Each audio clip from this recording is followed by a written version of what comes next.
कहानी त्रिशूल का अभिमान। यह कहानी भारतीय नौसेना के एक महान कमांडिंग ऑफिसर की है जो यह बर्दाश्त नहीं कर सके कि उनके कमांडो को गैंगस्टरों द्वारा पीटा गया। उन्होंने अपनी विशेष टुकड़ी का नेतृत्व किया और उन गैंगस्टरों को सबक सिखाया।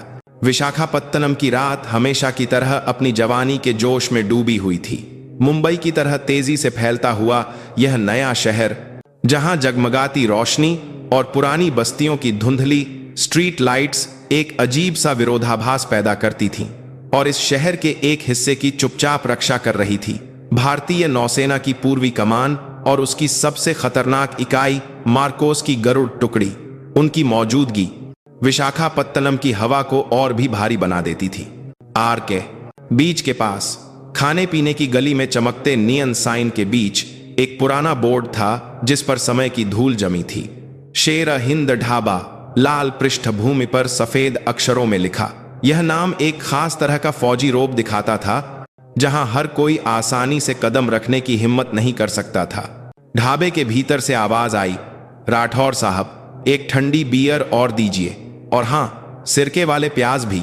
जवाब में एक भारी आवाज गूंजी, अरे लड़कों, बियर खुद उठा लो और प्याज फ्रिज में रखे हैं, ले लो। बिल्कुल साहब बन गए हो तुम लोग। कहने को तो विक्रम सिंह राठौर की आवाज में सख्ती थी, लेकिन जब वह रसोई से बाहर आए तो उनके हाथ में सिरके वाले प्याज का एक बड़ा कटोरा और साथ में मुफ्त में आलू के पकौड़ों की एक प्लेट थी। छोटे कटे हुए बाल, धूप और वक्त से तपा हुआ तांबे जैसा चेहरा और एक ऐसी पैनी नजर जिसे कोई एक बार देखकर भूल ना पाए। लेकिन यही नजर जब ढाबे में बैठे मार्कोस कमांडो की वर्दी पहने नौजवानों पर पड़ती तो हमेशा नरम हो जाती। राठौर ने एक जवान को टोकते हुए कहा, ओए, अभी तो तू प्रोबेशनर है, अभी से पानी की तरह बियर पिएगा तो सुबह सुबह पीटी में क्या करेगा? जमीन चूमने का इरादा है क्या? नौजवान कमांडो ने मुस्कुराते हुए जवाब दिया, नहीं साहब, आपके हाथ के तंदूरी चिकन इतने स्वादिष्ट हैं कि बियर अपने आप अंदर चली जाती है। विक्रम सिंह राठौर हंस पड़े। इन लड़कों में उन्हें अपनी 20 साल पुरानी जवानी दिखती थी। एक बार फौजी, हमेशा फौजी इस नारे के तहत राठौर ने पिछले 10 सालों से इस जगह पर गरुड़ टुकड़ी के जवानों की भूख और थकान मिटाई थी। 25 साल, यह वह समय था जो उन्होंने एनडीए से निकले एक गौरवान्वित अधिकारी के रूप में बिताया था। उन्होंने 26/11 के हमले की आग में अपने एक साथी को खोया था और अरब सागर की सीमाओं पर अनगिनत रातें जागकर देश की रक्षा की थी। मार्कोस में एक टीम लीडर के रूप में उन्होंने इंसान की सहन शक्ति की हदों को बार बार पार किया था। उनके शरीर पर मौजूद छोटे बड़े हर निशान उनकी जवानी की कुर्बानी के तमगे थे। जिस दिन वह कमांडर के पद से रिटायर हुए, उन्हें लगा जैसे सब कुछ पीछे छूट गया है, लेकिन दिल के एक कोने में एक खालीपन सा महसूस हुआ। वर्दी के बिना एक फौजी क्या करेगा? बहुत सोचने के बाद उन्होंने फैसला किया कि वह अपने वर्दीधारी छोटे भाइयों के पास ही रहेंगे। शेर ए हिंद ढाबा में एक खास मेन्यू था, फौजी स्पेशल रेट। यह आम ग्राहकों की कीमत का लगभग आधा था। इसी वजह से कम पैसे वाले कमांडो के वन संभादक की आपके साथ में भी एक दोनों की बात था। लिए यह जगह सिर्फ एक ढाबा नहीं, बल्कि उनकी छुट्टियों की शुरुआत और अंत का एक पवित्र स्थान बन गई थी। एक टेबल पर बैठे एक जूनियर कमीशन्ड ऑफिसर ने पूछा, सुना है आपका बेटा भी सब लेफ्टिनेंट बन गया है और हमारी ही टुकड़ी में आया है, सही है क्या? राठौर ने तंदूर से सीख निकालते हुए गर्व से मुस्कुराया, हाँ, बाप के नक्शे कदम पर चल पड़ा। आजकल गरुड़ टुकड़ी में ही ट्रेनिंग ले रहा है। बेटा अर्जुन, जो उन्हीं के रास्ते पर चल रहा था, विक्रम के लिए सबसे बड़ा गर्व भी था और सबसे बड़ी चिंता भी।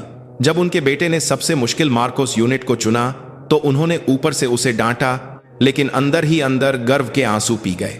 उन्होंने सोचा, जिस समंदर और जमीन की मैंने रक्षा की, अब मेरा बेटा करेगा। ढाबे का माहौल उस वक्त बिगड़ गया जब दरवाजा जोर से खुला। टैटू वाले हाथ और देखने में शरीफ नागरिकों से कोसों दूर दिखने वाले 5-6 लोग अंदर घुस आए। उनके आते ही ढाबे की हलचल भरी हवा पल भर में जम गई। क्यों राठौर साहब, आज भी धंधा अच्छा चल रहा है?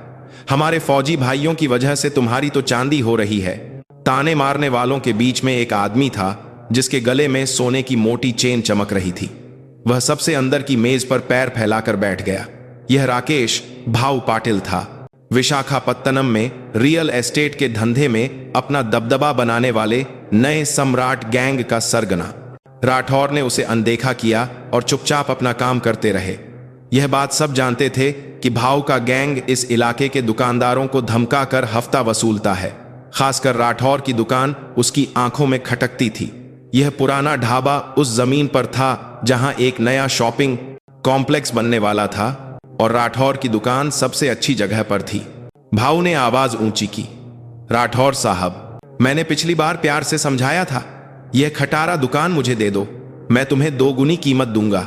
जब यहां कॉम्प्लेक्स बनेगा तो तुम वैसे भी नहीं टिक पाओगे। जवाब क्यों नहीं देते?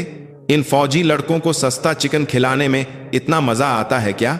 भाऊ की आवाज ऊंची होते ही खाना खा रहे कमांडो के चेहरे सख्त हो गए। उन्हें सिखाया गया था कि आम नागरिकों से झगड़ा नहीं करना है, लेकिन अपने सीनियर का अपमान होते देखना मुश्किल था। एक नौजवान कमांडो ने गुस्से में अपनी मुट्ठी भींच ली। राठौर ने जैसे उनके मन की बात पढ़ ली हो। उन्होंने तंदूर से चिकन निकालकर जोर से प्लेट पर रखा और भाऊ की तरफ मुड़े। अब उनकी आंखों में एक शरीफ दुकानदार की नरमी नहीं थी, दशकों तक दुश्मन की बंदूक का सामना करने वाली पैनी नफरत चमक रही थी। उन्होंने शांत लेकिन भारी आवाज में कहा, मेरे ढाबे से निकलने का वक्त हो गया है भाऊ, मेरे छोटे भाइयों का मूड खराब मत करो। भाऊ, हंसा, हाँ, यह बुढ़ा फौजी अभी भी खुद को बॉर्डर पर समझ रहा है क्या? राठौर, यह आखिरी चेतावनी है, आज का दिन है तुम्हारे पास। भाऊ अपनी जगह से उठा और राठौर के कंधे पर थपकी दी। राठौर हिले तक नहीं। दोनों के बीच एक अनदेखी जंग ने ढाबे की हवा को तनावपूर्ण बना दिया। ठीक है, आज के लिए जाता हूं। हमारे फौजी भाइयों, चिकन खाकर हड्डियों का ढांचा मत बन जाना। मजाक उड़ाती हंसी के साथ वे चले गए, लेकिन राठौर जानते थे कि यह अंत नहीं, शुरुआत है। भाऊ की आंखें एक शिकारी जैसी थीं। उन्होंने महसूस कर लिया था कि वह न केवल उनके ढाबे बल्कि उनके प्यारे छोटे भाइयों पर भी अपनी काली नजर डालेगा। भाऊ की चेतावनी के कुछ दिनों बाद राठौर का ढाबा एकदम शांत हो गया। नियमित आने वाले कमांडो ने आना बंद कर दिया। पता करने पर मालूम हुआ कि भाऊ के गुंडे बेस के रास्ते में खड़े होकर ढाबे की तरफ जाने वाले कमांडो को खुलेआम धमका रहे थे। कुछ जवानों के साथ तो बेवजह मारपीट भी हुई थी। छुट्टी पर आए बेटे, सब लेफ्टिनेंट, अर्जुन ने चिंता से कहा। पापा, यह ढाबा बेच दीजिए, वे लोग खतरनाक हैं, कहीं कुछ बड़ा ना हो जाए। राठौर ने जवाब दिया, अर्जुन, तुम भूल गए कि तुम्हारा बाप कौन है? क्या तुम्हें लगता है कि मैं कुछ टपोरियों से डरकर अपनी जिंदगी भर की इज्जत सस्ते में बेच दूंगा?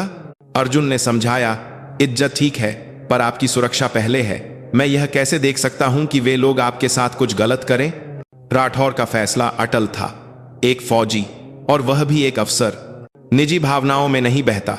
तुम अपने काम पर ध्यान दो, यह मेरी लड़ाई है। लेकिन खाली ढाबे में अकेले बैठे उनकी पीठ पहले से कहीं ज्यादा अकेली लग रही थी। घटना शुक्रवार की रात को हुई।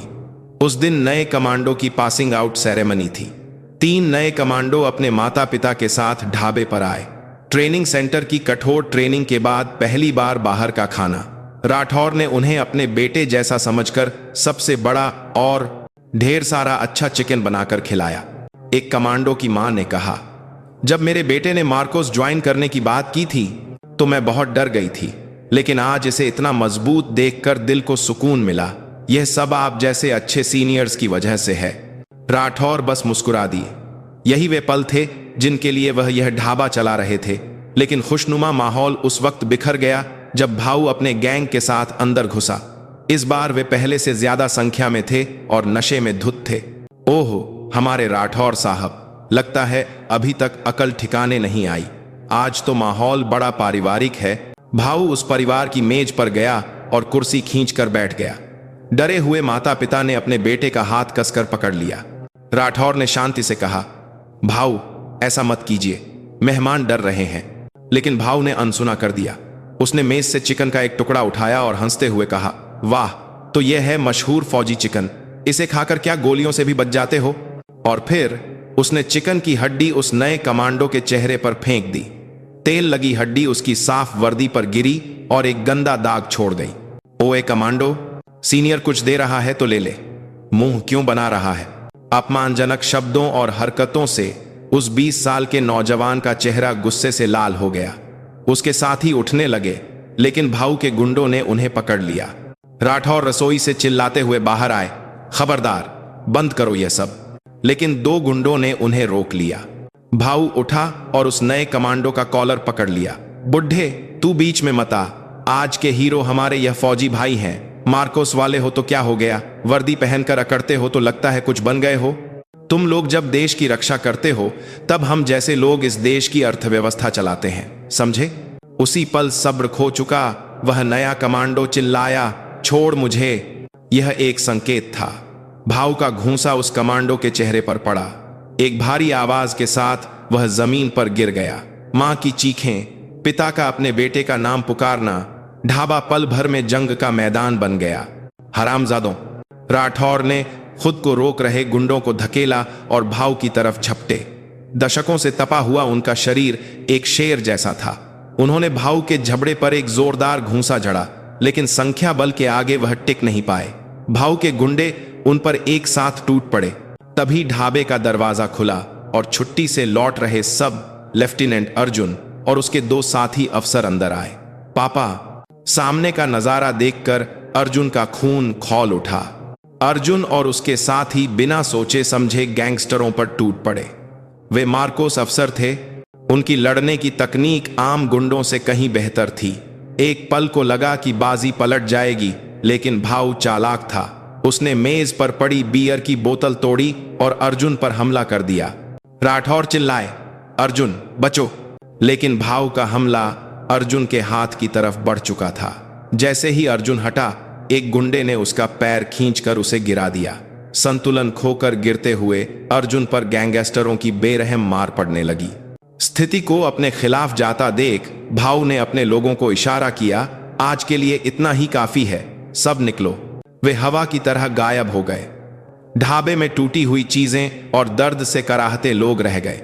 राठौर अपने माथे से बहते खून की परवाह किए बिना अपने गिरे हुए बेटे के पास पहुंचे। अर्जुन की वर्दी धूल, तेल और उसके अपने खून से इतनी सन गई थी कि उसका रंग पहचानना मुश्किल था। जल्द ही पुलिस और नेवल पुलिस पहुंची।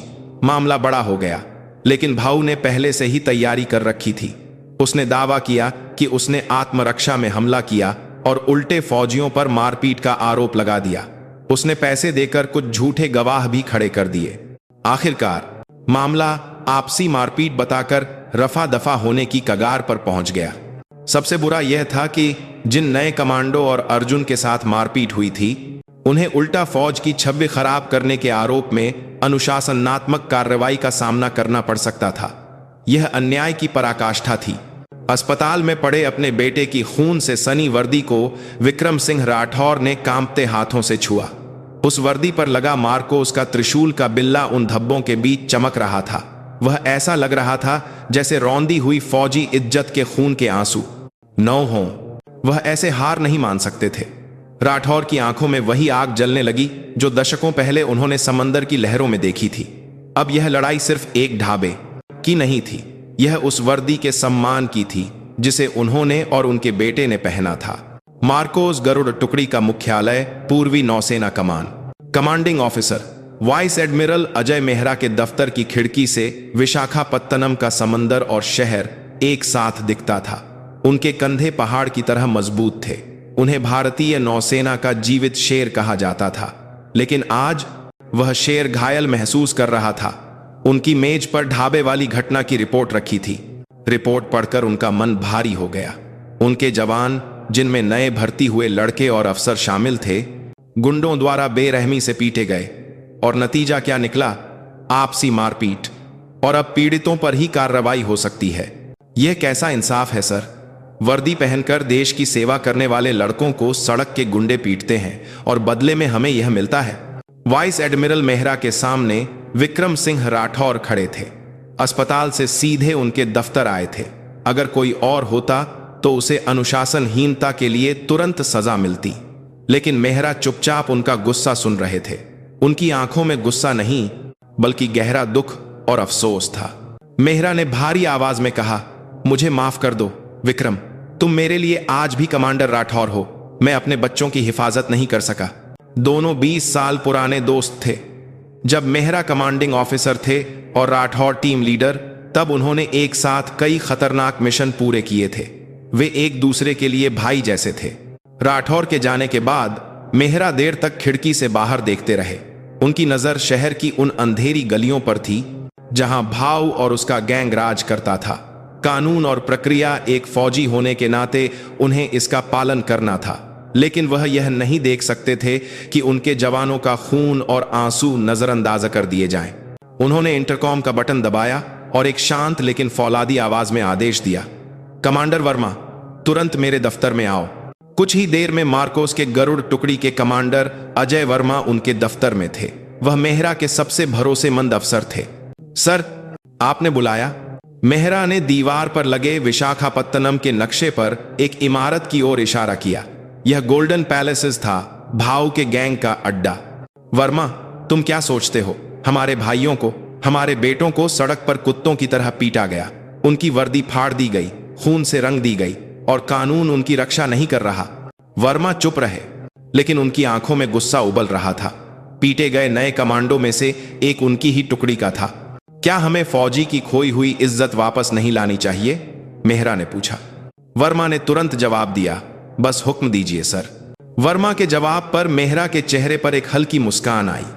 उन्होंने अपनी दराज से एक लिफाफा निकाला। उसमें उनका इस्तीफा था। उन्होंने उसे मेज पर रख दिया। यह एक खामोश वादा था कि सारी जिम्मेदारी वह लेंगे, चाहे परिणाम कुछ भी हो। ऑपरेशन त्रिशूल। मेहरा ने योजना समझानी शुरू की। लक्ष्य, सम्राट गैंग का मुख्यालय। मकसद, गैंग को खत्म करना और सरगना, राकेश, भाऊ पाटिल को जिंदा पकड़ना। उन्होंने आगे शर्तें रखीं। शर्तें ध्यान से सुनो। वर्मा, किसी आम नागरिक को कोई नुकसान नहीं होना चाहिए। हमारा मकसद बदला नहीं, व्यवस्था कायम करना है। गैर जरूरी हिंसा नहीं होगी। उन्हें काबू करो, लेकिन घायल मत करो। हमें साबित करना है कि हम उनसे अलग हैं। पूरा ऑपरेशन 20 मिनट में खत्म होना चाहिए।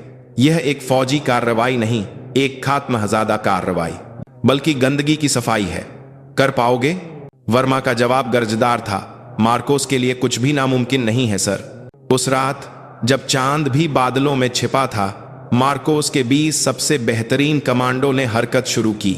उनके चेहरे कैमोफ्लाज पेंट से ढके थे और आंखें ठंडी चमक रही थीं। उनके पास बंदूकें नहीं, बल्कि गैर घातक हथियार थे। वे बिना आवाज वाली गाड़ियों में अपने लक्ष्य की ओर बढ़े। गोल्डन पैलेस बिल्डिंग में भाऊ और उसके गुर्गे अपनी जीत का जश्न मना रहे थे। उन्हें नहीं पता था कि दुनिया के सबसे खामोश और खतरनाक शिकारी उनकी तरफ बढ़ रहे हैं। वाइस एडमिरल मेहरा अपने दफ्तर से वॉकी टॉकी पर नजर रखे हुए थे। बाहर शहर की रोशनी शांति का दिखावा कर रही थी, जिसके नीचे उनके जवान अपनी जान और इज्जत की लड़ाई लड़ने जा रहे थे। सफल होने पर भी उन्हें अपनी वर्दी उतारनी पड़ेगी। शायद कानूनी कार्रवाई भी हो, लेकिन उन्हें कोई पछतावा नहीं था। उनका मानना था कि वर्दी का वजन सितारों से नहीं, बल्कि अपने जवानों के प्रति जिम्मेदारी से तय होता है। गरुड़ का हमला शुरू। मेहरा की धीमी आवाज वॉकी टॉकी पर गूंजी, जो एक शेर की दहाड़ जैसी थी। आधी रात विशाखापत्तनम के एक इलाके में गोल्डन पैलेस बिल्डिंग सम्राट गैंग का किला था। 8वीं और 9वीं मंजिल पर अवैध नाइट क्लब में जीत का जश्न चल रहा था। भाऊ शराब का गिलास हाथ में लेकर हंस रहा था। आज तो मजा आ गया। उस बुढ़े फौजी और अकड़ू अफसर का चेहरा देखा था। उसके एक साथी ने कहा, चुप रहो भाई, अभी मामला खत्म नहीं हुआ है। भाऊ ने हाथ झटक दिया। पुलिस जांच में हमें खुद को पीड़ित साबित करना है। वकील और गवाह तैयार हैं। भाऊ सिर्फ एक गुंडा नहीं था, वह पैसे और कानून की कमजोरियों का फायदा उठाने वाला एक शातिर दिमाग था। वह इस मौके का फायदा उठाकर राठौर का ढाबा हड़पना और उन फौजियों को कानूनी तौर पर बेइज्जत करना चाहता था।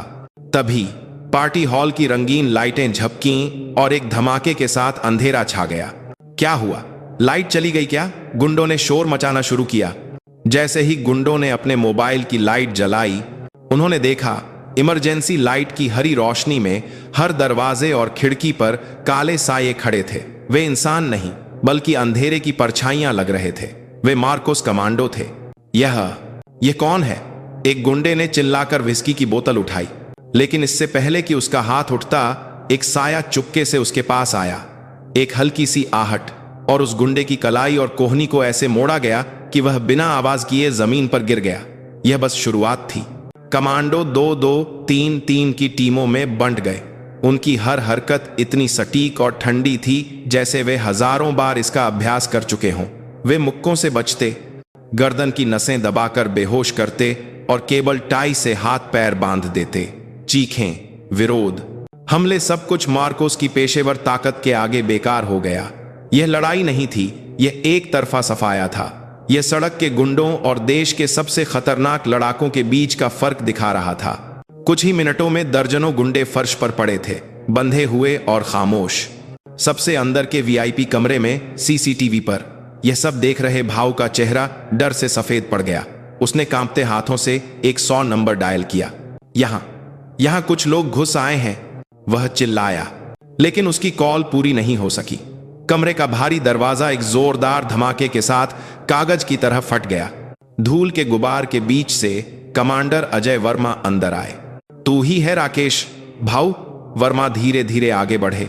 उनके हाथ खाली थे, लेकिन उनकी आंखों में इतनी दहशत थी कि भाऊ की सांसें रुक गईं। कौन हो तुम लोग? मैंने पुलिस को बुला लिया है, तुम सब फंसोगे। भाऊ ने मेज पर रखी गैस गन उठाई। वर्मा ने चेतावनी दी, आगे मत बढ़ना। वर्मा नहीं रुके। जैसे ही भाऊ ने ट्रिगर दबाया, वर्मा ने खुद को हल्का सा मोड़ा, गोली से बचे और मेज पर छलांग लगाई। हवा में घूमते हुए उनके पैर ने भाऊ की कलाई पर सटीक निशाना लगाया और गैस गन हवा में उछल गई। जमीन पर उतरते ही वर्मा ने बिना रुके भाऊ की गर्दन पर कराटे का एक वार किया। भाऊ एक कमजोर सी आह के साथ नीचे गिर गया। वर्मा ने बेहोश भाऊ का कॉलर पकड़ा और उसके कान में फुसफुसाया, तू इस वर्दी के वजन की बात करता है? आज तुझे पता चलेगा कि इसका वजन क्या होता है। ऑपरेशन शुरू होने के ठीक 15 मिनट बाद पूरी बिल्डिंग मार्कोस के कब्जे में थी। कमांडो को भाव के दफ्तर से अवैध लेन देन की डायरियां, ड्रग्स और रिश्वत की लिस्ट मिली। उन्होंने सारे सबूत करीने से एक जगह रख दिए। आखिरी में वर्मा ने आदेश दिया, एक निशान छोड़ दो। एक कमांडो ने बैग से एक साफ इस्त्री की हुई मार्कोस की वर्दी निकाली। उन्होंने उसे पार्टी हॉल के बीच में बिछाया, जहां चारों तरफ बंधे हुए गुंडे पड़े थे, और उस वर्दी पर उन्होंने सब लेफ्टिनेंट अर्जुन राठौर के नाम का टैग रख दिया। रौंदी हुई इज्जत ने खुद अपना सम्मान वापस पा लिया था। यह एक संदेश था कि फौजी का सम्मान कभी नहीं मरता। वापस चलो। वर्मा के आदेश के साथ कमांडो उसी खामोशी से अंधेरे में गायब हो गए जैसे वे आए थे। ठीक 5 मिनट बाद पुलिस के सायरन की आवाज रात की खामोशी को चीरती हुई बिल्डिंग की तरफ आने लगी। अगली सुबह देश में तहलका मच गया। हेडलाइंस चीख रही थीं, विशाखापत्तनम में गैंगस्टर के अड्डे पर रहस्यमयी कमांडो का हमला, सम्राट गैंग के अवैध कारोबार का पर्दाफाश, सभी गिरफ्तार। मौके पर मिली मार्कोस की वर्दी, मैंग की इस परेश्वरी सही पर कान करी अवैध कारोबार को। सवाल हर जुबान पर था, आखिर यह किसने किया? सीसीटीवी फुटेज डिलीट हो चुके थे और पकड़े गए गुंडे बस यही कह रहे थे कि ऐसा लगा जैसे भूतों ने हमला किया हो। पुलिस को मिले सबूतों से वे हैरान थे, लेकिन इस बात से भी नाराज थे कि सेना ने उनके इलाके में घुसकर कार्रवाई की। मामला तुरंत रक्षा मंत्रालय की संयुक्त जांच टीम को सौंप दिया गया। तूफान की तलवार सीधे वाइस एडमिरल अजय मेहरा की तरफ बढ़ रही थी। सर, क्या आप सच में ठीक हैं? उनके सहायक ने पूछा। मेहरा हमेशा की तरह अपनी साफ सुथरी वर्दी में शांत बैठे थे। सारी जिम्मेदारी मेरी है, उन्होंने कहा। दोपहर में रक्षा मंत्रालय के जांच अधिकारी उनके दफ्तर में दाखिल हुए। वाइस एडमिरल मेहरा, आपको इस अवैध ऑपरेशन के लिए मुख्य जिम्मेदार ठहराया गया है। जांच के लिए आपको पद से मुक्त किया जाता है। मेहरा बिना किसी विरोध के अपनी कुर्सी से उठे। उन्होंने अपने कंधे से सितारे उतारे और मेज पर रख दिए। आखिर में उन्होंने अपने अफसरों की तरफ देखकर कहा, एक फौजी अपनी इज्जत खुद बचाता है। तुम सब भारत के सबसे बेहतरीन कमांडो थे, धन्यवाद।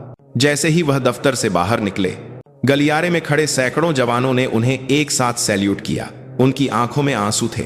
यह सिर्फ एक अफसर को विदाई नहीं थी, यह उस नायक के लिए सम्मान था जिसने उनकी रौंदी हुई इज्जत बचाई थी। उसी वक्त अस्पताल में विक्रम और अर्जुन राठौर टीवी पर यह खबर देख रहे थे। विक्रम के हाथ कांप रहे थे। मेहरा, इस पागल ने, उनकी आंखों से गर्म आंसू बह निकले। उनकी वजह से उनके दोस्त ने अपना सब कुछ खो दिया था। अर्जुन ने कांपती आवाज में कहा, पापा, एडमिरल सर ने हमारे लिए लड़ाई लड़ी, मार्कोस की इज्जत के लिए। अगर मैं उनकी जगह होता तो मैं भी यही करता। आपने ही तो सिखाया है कि एक फौजी ऐसा ही होता है। बेटे की बात सुनकर विक्रम राठौर ने सिर उठाया। उन्होंने आंसू पोंछे और फैसला किया कि वे हार नहीं मानेंगे। मेहरा की कुर्बानी बेकार नहीं जाएगी। अब लड़ाई की बारी उनकी और उनके जैसे लाखों रिटायर्ड फौजियों की थी। वाइस एडमिरल मेहरा को पद से हटाना तो बस शुरुआत थी। रक्षा मंत्रालय ने घोषणा की कि उन पर सैन्य अदालत में मुकदमा चलेगा। आरोप गंभीर थे। पद का दुरुपयोग, अवैध आदेश देना और नागरिकों पर हमला करवाना। मीडिया ने उन्हें एक ऐसे खतरनाक फौजी के रूप में पेश किया जो कानून से ऊपर उठना चाहता था। जिस संगठन के लिए उन्होंने अपनी पूरी जिंदगी लगा दी, वही अब उनसे मुंह फेर रहा था। लेकिन मार्कोस ने उन्हें अकेला नहीं छोड़ा। सबसे पहले विक्रम राठौर ने कदम उठाया। उन्होंने देश भर के पूर्व सैनिक संघों को फोन किया। भाइयों, राठौर की आवाज में दर्द और संकल्प दोनों था। हमारे एक भाई ने, हमारे गौरवशाली एडमिरल ने हमारे बच्चों को बचाने के लिए अपनी वर्दी कुर्बान कर दी। अगर हम उनकी रक्षा नहीं करेंगे तो कौन करेगा? एक बार फौजी, हमेशा फौजी। उनकी इस अपील ने देश भर के रिटायर्ड फौजियों के दिलों में आग लगा दी। राष्ट्रपति के नाम एक ऑनलाइन याचिका शुरू की गई, जिस पर एक ही दिन में 2 लाख लोगों ने हस्ताक्षर कर दिए। सोशल मीडिया पर सरकार की आलोचना और मेहरा के समर्थन में पोस्ट की बाढ़ आ गई। राठौर का पुराना ढाबा अब एडमिरल मेहरा बचाओ आंदोलन का मुख्यालय बन गया था। यह हलचल सेवारत जवानों तक भी पहुंची। खासकर ऑपरेशन में शामिल कमांडो बेचैन थे। सर, क्या हम चुपचाप देखते रहेंगे? हमें सच बताना होगा, एक कमांडो ने कहा। कमांडर अजय वर्मा का दिल भी जल रहा था। लेकिन मेहरा ने उन्हें आखिरी आदेश दिया था, तुम अंत तक अपनी टुकड़ी को संभालना। बदलाव की हवा संसद में भी पहुंची। मार्कोस के एक रिटायर्ड अफसर, जो अब सांसद थे, ने रक्षा मंत्री से तीखे सवाल किए। मंत्री जी, एक फौजी का सबसे बड़ा दुश्मन कौन है? सरहद पार का दुश्मन या वह समाज जो फौजी का सम्मान नहीं करता? यह मामला अब एक अफसर के मुकदमे से बढ़कर फौज के सम्मान, मानवाधिकार और कानून के बीच एक बड़ी लड़ाई बन गया था। सैन्य अदालत, दिल्ली। अदालत का माहौल बेहद गंभीर था। कटघरे में खड़े वाइस एडमिरल मेहरा वर्दी में नहीं बल्कि सादे कपड़ों में थे, लेकिन उनकी कमर पहले से कहीं ज्यादा सीधी थी। सरकारी वकील ने उन्हें कानून तोड़ने वाला एक खतरनाक व्यक्ति बताया। पहले गवाह के तौर पर राकेश भाऊ पाटिल पेश हुआ। उसने खुद को एक मासूम पीड़ित के रूप में पेश किया। कुछ कमांडो आए और हमें जानवरों की तरह पीटा। क्या सेना को ऐसा करने का अधिकार है? अदालत का रुख साफ तौर पर मेहरा के खिलाफ था। अगले दिन गवाह के तौर पर विक्रम सिंह राठौर आए। वकील ने पूछा, गवाह, अभियुक्त के साथ आपका क्या रिश्ता है? राठौर ने मेहरा की तरफ देखा और कहा, वह मेरा दोस्त है, वह मेरा भाई है जिसने मेरी और मेरे बेटे की जान बचाई। फिर उन्होंने उस रात की पूरी कहानी बताई। कैसे भाऊ ने गुंडागर्दी की, कैसे नए कमांडो को उनके माँ बाप के सामने बेइज्जत किया गया और कैसे कानून ने उनकी मदद नहीं की। राठौर की आवाज गूंजी, जज साहब, जब मेरे बेटे को कुत्तों की तरह पीटा जा रहा था तब कानून कहाँ था? जब वर्दी खून से सनी थी तब देश क्या कर रहा था? मेरे दोस्त मेहरा ने बस वही किया जो एक फौजी को करना चाहिए। मार्कोस अपने साथियों को कभी नहीं छोड़ता। राठौर ने अपनी जेब से अर्जुन के नाम का खून लगा टैग निकाला। क्या आप इस लाल नेम प्लेट का वजन जानते हैं? यह सिर्फ एक नाम नहीं है, यह लाखों फौजियों का गौरव है। अपने साथियों की रक्षा करने का एक वादा है। अभियुक्त ने बस यही वादा निभाया है। राठौर की दहाड़ ने अदालत में सन्नाटा ला दिया। राठौर की गवाही ने जनता की राय बदल दी, लेकिन मुकदमा पलटने के लिए यह काफी नहीं था। सरकारी वकील ने कमांडर अजय वर्मा को गवाह के तौर पर बुलाया ताकि यह साबित हो सके कि मेहरा ने अवैध आदेश दिए थे। लेकिन अगली सुनवाई के दिन अदालत के बाहर एक अभूतपूर्व दृश्य दिखा। कमांडर अजय वर्मा और उनके 20 कमांडो अपनी शानदार वर्दी में एक साथ अदालत की ओर मार्च कर रहे थे। उन्होंने मीडिया के सामने एक बयान पढ़ा।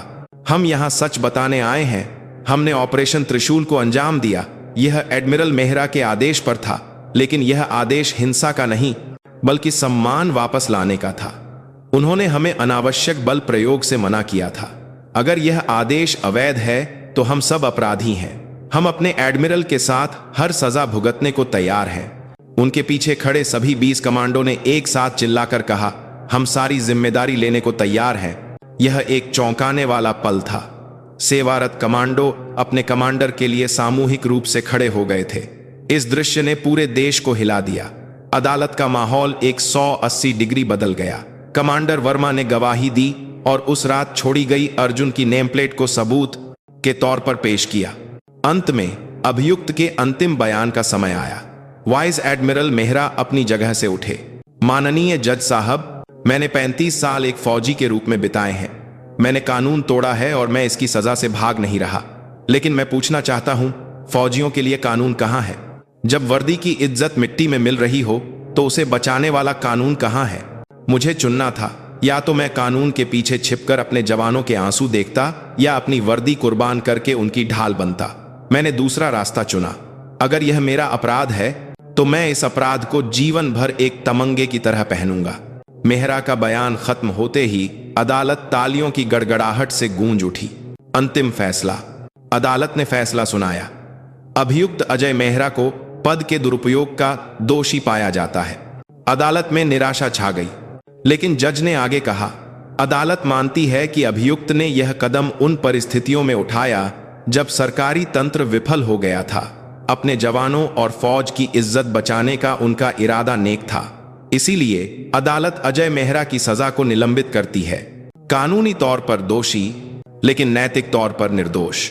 जब मेहरा अदालत से बाहर आए तो हजारों की भीड़ ने एडमिरल मेहरा जिंदाबाद के नारे लगाए। वह अब वर्दीधारी अफसर नहीं थे, लेकिन लोगों के दिलों में एक सच्चे नायक बन चुके थे। भीड़ में विक्रम राठौर ने आगे बढ़कर उन्हें गले लगा लिया। 1 साल बाद उस घटना ने समाज में गहरी छाप छोड़ी। भाऊ और उसके गैंग को लंबी सजा हुई। भ्रष्ट पुलिस वाले और नेता भी पकड़े गए। संसद ने लाल नेम प्लेट कानून पारित किया, जो फौजी के अधिकारों की रक्षा करता था। अब अगर किसी फौजी पर हमला होता तो सैन्य पुलिस को जांच का अधिकार मिल गया। राठौर का शेर ए हिंद ढाबा अब एक मशहूर जगह बन गया था। एक दीवार पर उस आंदोलन की तस्वीरें लगी थीं। अर्जुन अब एक भरोसेमंद लेफ्टिनेंट बन चुका था। टीवी पर खबर आ रही थी, पूर्व वाइस एडमिरल अजय मेहरा द्वारा स्थापित पूर्व सैनिक कल्याण केंद्र का आज उद्घाटन हुआ। मेहरा अब वर्दी के बजाय घायल फौजियों के जख्मों पर मरहम लगाने का नया मिशन पूरा कर रहे थे। कमांडर अजय वर्मा और उनकी टीम को एक मामूली सजा मिली, लेकिन वे मार्कोस में एक किंवदंती बन गए। उस शाम जब ढाबा बंद होने वाला था, मेहरा वहां आए। क्यों राठौर, अभी तक दुकान खुली है? दोनों पुराने दोस्त एक मेज पर बैठ गए। राठौर तंदूरी चिकन और 2 गिलास ठंडी बियर ले आए। कोई पछतावा है मेहरा? राठौर ने धीरे से पूछा। मेहरा ने हंसकर बियर का गिलास उठाया। एक भी नहीं। मुझे अपने सितारों से ज्यादा उन लड़कों की हंसी प्यारी है। उनकी नजर ढाबे में बैठे युवा कमांडो पर थी। राठौर ने कहा, लेकिन समंदर छोड़कर शेर अकेला नहीं पड़ गया? किसने कहा मैंने समंदर छोड़ दिया? मेहरा ने खिड़की से बाहर देखते हुए कहा, मैं तो और भी बड़े समंदर में आ गया हूं। अब मुझे और भी बहुत से जहाजों के लिए प्रकाश स्तंभ बनना है। तभी एक नया कमांडो जो अभी अभी छुट्टी पर आया था अंदर दाखिल हुआ। वह दीवार पर लगी तस्वीरों को हैरानी से देख रहा था। उसे देखकर विक्रम राठौर एक गर्मजोशी भरी मुस्कान के साथ अपनी जगह से उठे। आ जाओ कमांडो, भूखे होगे? यहां बैठो। आज चाचा तुम्हें खास तौर पर सबसे बड़ा वाला चिकन खिलाएंगे। कहानी खत्म हो गई थी, लेकिन एक नई कहानी शुरू हो रही थी।